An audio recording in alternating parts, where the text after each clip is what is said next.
TV조선 신동욱 앵커도 앵커 계속했으면 언론인의 정치권 직행 강하게 비판했을 텐데 본인이 그 입장 되니 말이 달라짐.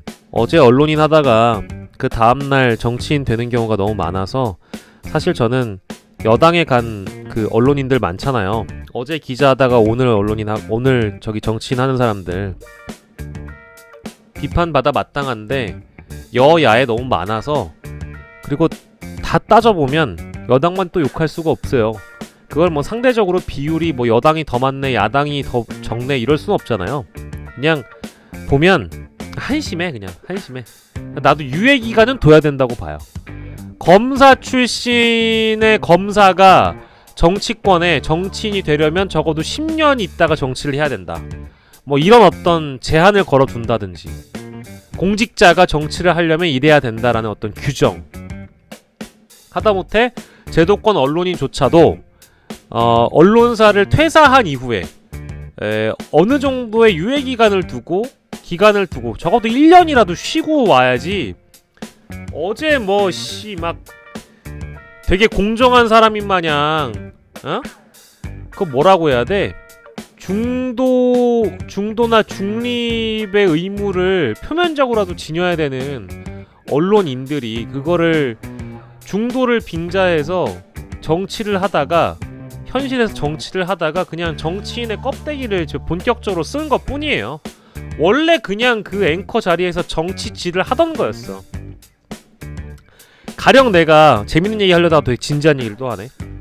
가령 제가 이런 얘기가 맞는진 모르겠지만 제도권 방송에 나오는 정치평론가, 시사평론가라고 칩시다. 근데 내가 알게 모르게 국민의힘이랑 짜옥 맞춰가지고 일을 하고 있었던 거예요. 그럼 내가 방송에 나가서 국민의힘 편을 들까요? 안 들까요? 당연히 들지. 왜? 우리가 흔히 얘기하는, 거칠게 얘기하면 그게 정서적으로든 뭐 물리적으로 꼭 그렇지 않더라고 하더라도 미래에 뭔가 한 자리를 담보받을 수 있는 무형의 뽀찌를 받아먹을 수 있잖아요. 우리가 뭐 나쁘게 표현하는 뭐 뒷돈 받아 챙긴다, 주머니에 뭐 꽂아준다고 얘기할 때 뽀찌 받는다고 얘기하는데, 내가 만약에 국민의힘의 스피치 컨설팅을 의뢰받는 수주한 스피치 컨설팅 업자라고 칩시다. 내가 주로 국민의힘에 한 수십 명의 의원들 스피치 컨설팅 계약을 했어요.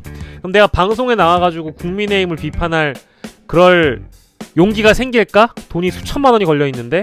안 되지. 근데 다른 예로 뭐 시사평론가나 정치평론가나 여러 사람들이 어디 가서 뒤에 가서는 어떤 특정 당에서 나중에 소위 한 자리 받을 것처럼 제안을 받고, 우리 김 박사가 방송 나와가지고 우리 정당 좀 세차게 빨아줘 이런 얘기를 들었다고 칩시다. 그러면 그렇게 하는 사람이 많지 않겠어요?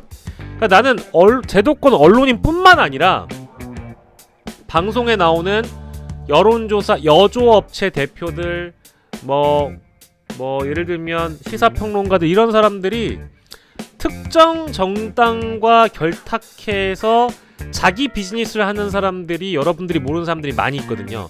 난 이런 사람들은 다 은퇴해야 된다고 봅니다. 이런 사람들은 국민들 대상으로 사기치는 사람들이에요.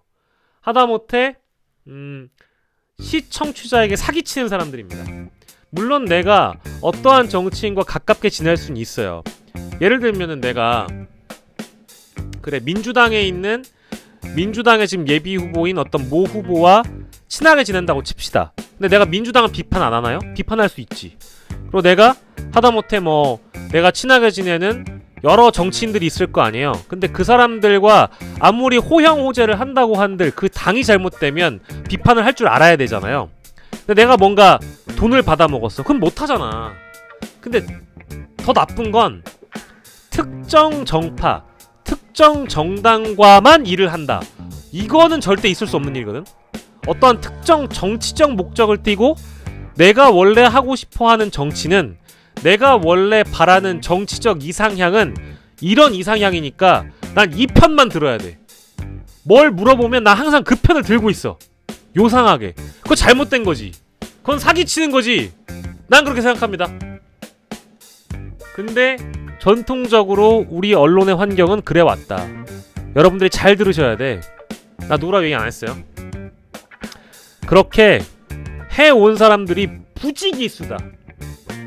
TV조선, 채널A, JTBC, MBN, 뭐 조선일보, 중앙일보, 동아일보, 경향, 뭐 어디 오마이 다 특정 정치적 성향을 띤 언론사는 이제는 얘기 안 해도 그럴 것 같아. 근데 나는 적어도 거기에서 방송을 진행하는 마치 중립적인 척하면서 진행하는 진행자, 아니면 되게 중립적인 분석을 할 것 같은 여론조사 업체 대표, 여론조사 전문가, 정치평론가, 시사평론가, 이런 사람들 다 보면 다 자기 비즈니스가 걸려 있습니다. 이런 사람들은 평론하면 안 돼. 떠나! 반칙이야! 사기꾼이야! 하지마! 근데 박영식 너는 자유로워? 나는 자유롭지? 왜? 나는 받아먹는 게 없으니까. 난 받아먹는 게 없지. 힘도 없지 심지어. 근데 가만 보면 의심스러운 사람들이 있다는 겁니다. 그래서 이 어떤 평론을 교묘하게 중립적인 척하면서 비튼다든지 이런 사람들은 많아요. 스픽스 대표도 해당되지. 아니요, 그렇지 않습니다. 예, 그건 아니라고 얘기할 수 있고요. 누군지 궁금하네요. 말씀 주신 분도 있고. 저도 근데 나중에 물들지 모릅니다. 근데 좀 분리해서 봐야 될 필요가 있다라고 얘기하는 분들도 있어요. 그러니까 가령 예를 들면, 내가 이것도 업체는 얘기 안 할게요. 모 여론조사 업체 대표는 그냥 그쪽에 정치 컨설팅을 해주기도 하고요.